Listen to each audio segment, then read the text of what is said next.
नमस्कार दोस्तों, अभी अभी बड़ी खबर निकलकर सामने आई है। भारतीय जनता पार्टी को बड़ा झटका लगा है। नेताओं सहित कई कार्यकर्ता भारतीय जनता पार्टी का साथ छोड़कर कांग्रेस में शामिल हो गए हैं। वहीं अगली खबर में आपको बताएंगे पायलट खेमे के एक विधायक ने बड़ा खुलासा किया है, जिससे एक बार फिर राजनीतिक सरगर्मियां तेज हो गई हैं। वहीं अगली खबर में आपको बताएंगे भारतीय जनता पार्टी ने एक तस्कर के बेटी को भाजपा में उपाध्यक्ष बनाया है, जिसके बाद पार्टी की खूब किरकिरी हो रही है। वहीं अगली खबर में आपको बताएंगे राजस्थान मामले को लेकर हाई कोर्ट का बड़ा फैसला सामने आया है, जिसको लेकर माना जा रहा है कि अब बाजी सचिन पायलट के नहीं सीएम अशोक गहलोत के हाथ में हो सकती है। दोस्तों, क्या है पूरी खबर, एक एक कर सभी खबरों को विस्तार से जानेंगे। लेकिन इससे पहले क्या आप भी चाहते हैं कि सचिन पायलट को कांग्रेस में वापिस हो जाना चाहिए और राजस्थान की गहलोत सरकार को पूरे 5 साल के लिए चलने देना चाहिए? कमेंट कर अपनी राय जरूर बताएं और इस वीडियो को ज्यादा लाइक और शेयर करें।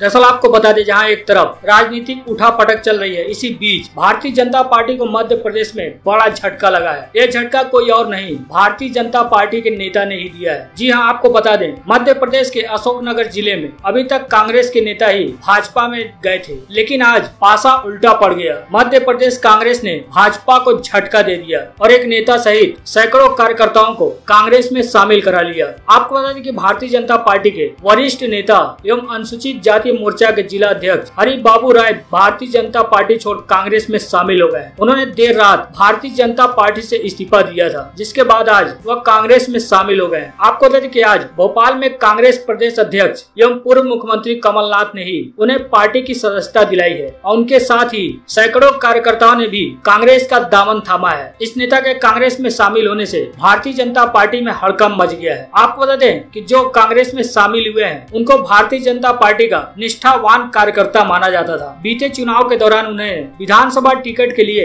अपनी दावेदारी पेश की थी, लेकिन पार्टी ने उन्हें टिकट नहीं दिया था, जिसके बाद आज वो फाइनली भारतीय जनता पार्टी को छोड़कर अपने सैकड़ों समर्थकों के साथ कांग्रेस ज्वाइन कर लिए। आपको बता दें कि राय के कांग्रेस पार्टी में जाने की सुगबुगाहट से ही बीते कुछ दिनों से चल रही थी, इसलिए भारतीय जनता पार्टी के राष्ट्रीय उपाध्यक्ष 2 दिनों से अशोकनगर में डेरा डाले हुए थे। हालांकि उन्होंने राय को काफी मनाने की भी कोशिश की, मगर वो सफल नहीं हो पाए, जिसके बाद वो देर रात भारतीय जनता पार्टी से इस्तीफा देकर अपने सैकड़ों समर्थकों के साथ कांग्रेस पार्टी का दामन थाम लिया है। वहीं दूसरी तरफ मध्य प्रदेश में भारतीय जनता पार्टी को एक और झटका लग सकता है। भारतीय जनता पार्टी के दिग्गज नेता जय सिंह कुशवाहा भी कांग्रेस पार्टी का दामन थाम सकते हैं। दरअसल आपको बता दें कि कुछ दिनों पहले ही मध्य प्रदेश के पूर्व मुख्यमंत्री कमलनाथ से मुलाकात कर चुके भाजपा नेता व ग्वालियर में विशेष क्षेत्र विकास प्राधिकरण यानी साडा के पूर्व अध्यक्ष जय सिंह कुशवाहा के नाम की चर्चा ग्वालियरपुर से विधानसभा प्रत्याशी के तौर पर चलने लगी है। खबरों के मुताबिक जय सिंह कुशवाहा के पूर्व मुख्यमंत्री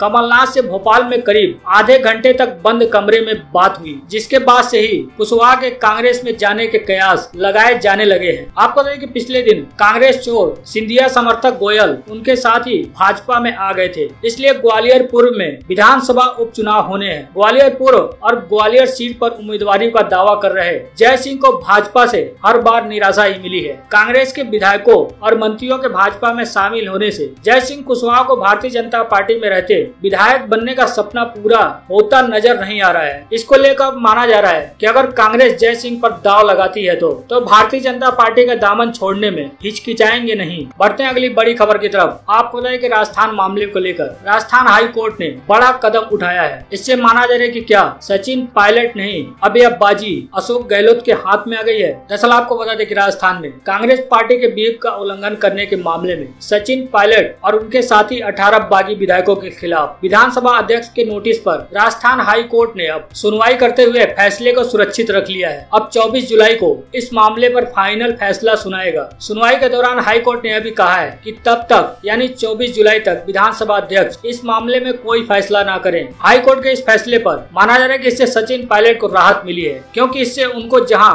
कानूनी तैयारी करने का समय मिलेगा तो वहीं राजनीतिक दाव पेच का भी वक्त मिल गया है। लेकिन ऐसा भी नहीं है कि राजस्थान के सीएम अशोक गहलोत 24 जुलाई तक हाथ पर हाथ धरे बैठे रहेंगे। दरअसल ऐसा लग रहा है कि हाई कोर्ट ने 24 जुलाई तक जो समय देकर बाजी सीएम अशोक गहलोत के हाथों में दे दी है, क्योंकि अगर इस बीच अशोक गहलोत ने अपने मंत्रियों से विचार विमर्श कर विधानसभा का सत्र बुला लिया और इसमें बचे हुए बिल पास करने का फैसला ले लिया तो सचिन पायलट और बागी विधायकों को पार्टी के व्हीप का पालन करना पड़ेगा। अगर सचिन पायलट और उनके समर्थक 18 विधायक जिनके बारे में कहा जा रहा है कि वह दिल्ली में है, वो इस सत्र में हिस्सा लेने नहीं आते हैं तो उनके खिलाफ दल बदल कानून लागू हो जाएगा, जिसको लेकर मामला हाई कोर्ट पहुंचा है। लेकिन अगर वो राजस्थान विधानसभा के सत्र में हिस्सा लेते हैं और बिलों के खिलाफ वोट करते हैं तो भी इस कानून के दायरे में आ जाएंगे। वहीं राजस्थान आने पर एक खतरा और भी हो सकता है कि उन्हें विधायकों की खरीद फरोख्त के मामले में एसओजी का सामना करना पड़ सकता है, क्योंकि यह जांच टीम सीधे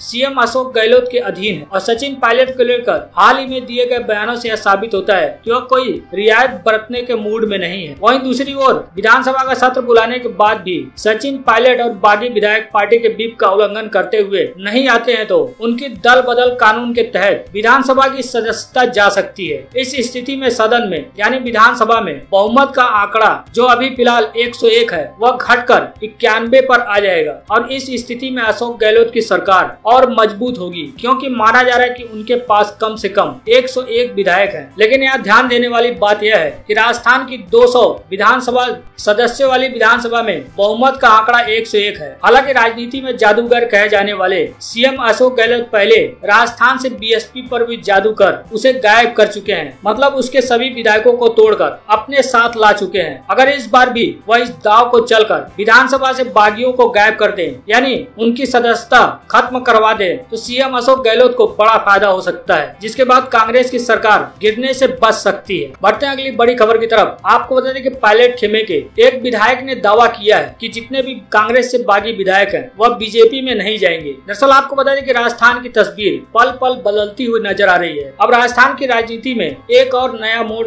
सामने आया है। राजस्थान के पूर्व डिप्टी सीएम सचिन पायलट के समर्थक विधायक मुकेश भाकर ने बताया कि अशोक गहलोत सरकार के खिलाफ बगावत करने वाले कांग्रेस विधायक भारतीय जनता पार्टी में शामिल नहीं होंगे। भाकर ने कहा कि उनकी लड़ाई सिर्फ प्रदेश सरकार में नेतृत्व परिवर्तन कर पार्टी को बचाने की है। विधायक ने कहा कि राज्य में कांग्रेस को बचाने के लिए और सरकार को बचाने के लिए कांग्रेस आला कमान को सरकार के नेतृत्व में बदलाव करना चाहिए। दरअसल आपको बता दें कि पिछले दिनों मुख्यमंत्री अशोक गहलोत की खुलकर आलोचना करने के बाद विधायक भाकर को राजस्थान युवा कांग्रेस के अध्यक्ष पद से हटा दिया गया था। हालांकि विधायक भाकर का कहना है कि जो भी कांग्रेस से बागी विधायक हैं वह भारतीय जनता पार्टी में नहीं जाएंगे। साथ ही उन्होंने यह भी बताया है कि कोई भी विधायक भारतीय जनता पार्टी शासित राज्य यानी हरियाणा में नहीं है। उन्होंने बताया कि हम सभी जितने भी विधायक हैं दिल्ली में हैं। वहीं दूसरी तरफ आपको बता दें भारतीय जनता पार्टी ने चंदन तस्कर वीरप्पन की बेटी को भाजपा ने युवा मोर्चा का उपाध्यक्ष बनाया है। आपको बता दें कि भाजपा ने कुख्यात चंदन तस्कर वीरप्पन की बेटी को तमिलनाडु युवा मोर्चा का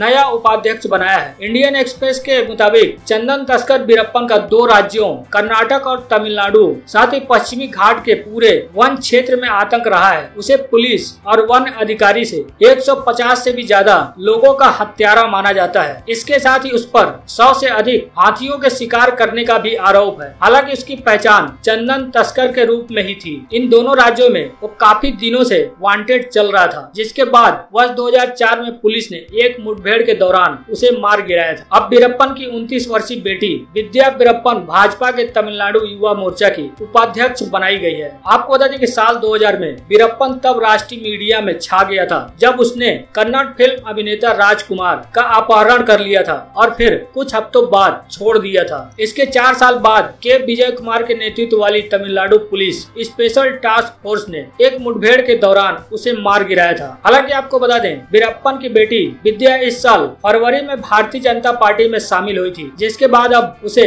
भाजपा युवा मोर्चा का उपाध्यक्ष बना दिया गया है। बढ़ते हैं अगली बड़ी खबर की तरफ। राजस्थान का एक फैसला जो अशोक गहलोत सरकार को मजबूत बना सकता है। आपको दें कि राजस्थान सीएम अशोक गहलोत और उनकी सरकार में डिप्टी सीएम रहे सचिन पायलट के बीच जारी घमासान पर आज हाई कोर्ट में सुनवाई हुई है, जिसके बाद कोर्ट ने फैसला सुरक्षित रख लिया है और इस फैसले को 24 जुलाई को सुनाया जाएगा। दरअसल आपको बता दें कि सचिन पायलट को स्पीकर द्वारा नोटिस जारी किया गया था। नोटिस में पूछा गया था कि पार्टी का उल्लंघन करते हुए विधायक दल की बैठक में न आने पर दल बदल विरोधी कानून के तहत विधानसभा की सदस्यता क्यों न रद्द की जाए। इस नोटिस के खिलाफ हाई कोर्ट में बागी विधायकों की दलील थी कि विधानसभा सत्र नहीं चल रहा है, इसलिए ऐसा नोटिस भेजना विधानसभा अध्यक्ष के अधिकार क्षेत्र में नहीं आता है। यह पार्टी का आंतरिक मामला है। विधायकों की बैठक में न आना विधायकों के फ्री स्पीच यानी बोलने की स्वतंत्रता के अधिकार का हनन है। फिलहाल इस राजस्थान के राजनीतिक घमासान में विधायकों की संख्या को लेकर जो खींचतान चल रही है, इसमें 3 में से एक ही ऐसी संभावना है जिसमें अशोक गहलोत की सरकार के पास ठीक ठाक बहुमत हो सकता है। पहला, राजस्थान में अगर सचिन पायलट सहित 18 बागी विधायकों की विधानसभा सदस्यता रद्द हो जाती है तो अशोक गहलोत सरकार काफी मजबूत स्थिति में आ जाएगी। दूसरा,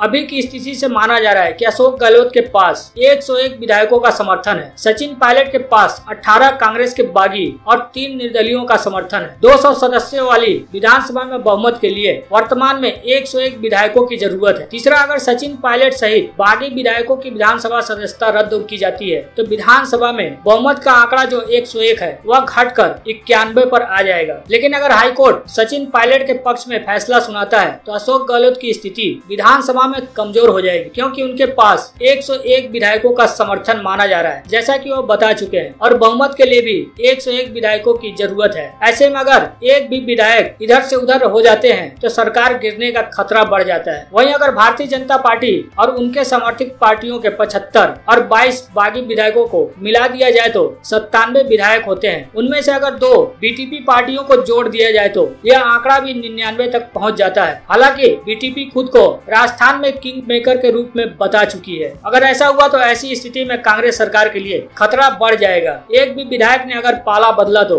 गहलोत सरकार धराशायी हो जाएगी। वहीं दूसरी तरफ आपको बता दें, राहुल मामले को लेकर कांग्रेस के दिग्गज नेता कपिल सिब्बल ने जावड़ेकर पर तंज कसा है। बोला, आप पर्यावरण मंत्री हैं, क्यों प्रदूषण फैला रहे हैं। आपको बता दें, कांग्रेस के पूर्व अध्यक्ष एवं सांसद राहुल गांधी के कैलेंडर वार से भारतीय जनता पार्टी तिलमिला गई है और केंद्रीय मंत्री प्रकाश जावड़ेकर ने राहुल गांधी पर निशाना साधा है। उनके निशाना साधने पर अब कांग्रेस नेता और पूर्व मंत्री कपिल सिब्बल ने प्रकाश जावड़ेकर को जवाब दिया है। कपिल सिब्बल ने कहा है कि जावड़ेकर जी, आप पर्यावरण मंत्री हैं, आप राजनीति में प्रदूषण क्यों फैला रहे हैं। शाहीन बाग पर दिल्ली पुलिस सीसीटीवी तोड़ रही थी। घटिया जांच पर हाई कोर्ट में याचिकाएं। चीन पर कृपया सच बताएं। मोदी जी इस बात की पुष्टि कर रहे थे कि चीनी ने जो कहा। कपिल सिब्बल ने आगे कहा, कोरोना पर पीएम ने कहा था 18 दिन का महाभारत 21 दिन में खत्म हो जाएगा। उन्होंने कहा कि इंटरनेशनल फ्लाइट्स पर प्रतिबंध लगाने में देरी हुई। साथ ही उन्होंने आरोप लगाया कि अर्थव्यवस्था के सभी सरकारी आंकड़ों में हेरा फेरी की गई। दरअसल आपको बता दें कि आज राहुल गांधी ने ट्विटर के जरिए भारतीय जनता पार्टी